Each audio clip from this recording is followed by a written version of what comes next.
सूबाई election commissioner Punjab ने लाहौर के हल्का NA 127 और PP 160 में इंतखाबी ज़ाब्ता इखलाक की खिलाफ वर्जी और वोटों की खरीदारी के इल्ज़ाम पर मुस्लिम लीग नून के उम्मीदवार अताउल्लाह तारड़ और पीपल्स पार्टी के सूबाई असम्बली के उम्मीदवार मिसबाउर रहमान को नोटिस जारी किए हैं। अता तारड़ ने इल्ज़ाम आयद किया था कि हमें इतला आ रही थी कि पीपल्स पार्टी वोटों की खरीदो फरोख्त में मुलव्वस है। पीपल्स पार्टी ने हल्के में वोटों की खरीदो फरोख्त शुरू की। उन्होंने कोशिश की कि पैसे का बेदरेक इस्तेमाल किया जाए। दोनों साइड से इल्ज़ामात लगाए गए। जब इस सारी सूरत हाल में PTI कह रही है कि धांधली के मामले पर पीपल्स पार्टी हमारे मौक़िफ़ पर आती है तो साथ देंगे। अब इस तमाम तर सूरत हाल में हमारे सामने ये सवाल है कि इंतखाबात से कबल वोटों की खरीदो फरोख्त की मुबैना बाज़गश्त के क्या असरात हो सकते हैं इलेक्शंस पर।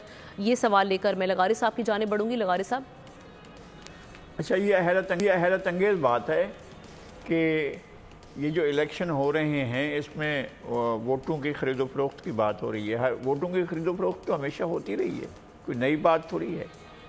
ये अगर आप ब्रीफ केस का नाम ले लें, ब्रीफ केस चलते हैं तो आपको खुद ब खुद आ जाता है जहन में कि किसकी बात हो रही है।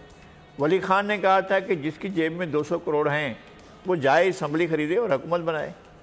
यानी असम्बलियाँ ख़रीद कर और मंडियाँ लगा कर कौन ख़रीदते रहें ऐवान और कौन हुकूमतें बनाते रहें।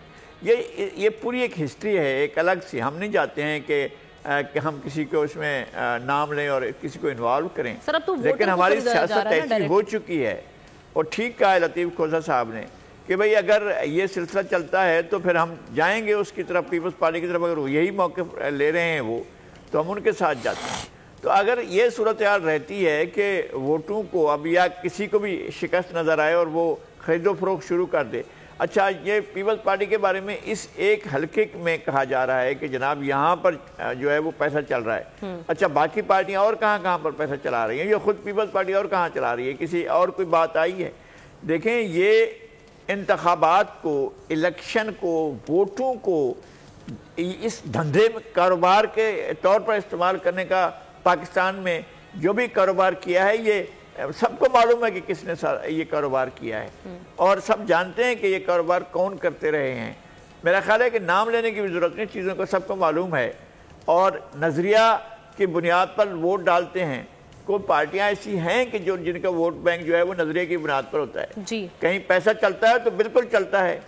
अब अगर हम उसको नुमाइंदगी करें तो वो नुमाइंदगी नहीं होगी, कुछ और चीज होगी। ठीक, सब्सक्राइब करें और बेल दबाएं ताकि कोई खबर रह न जाए।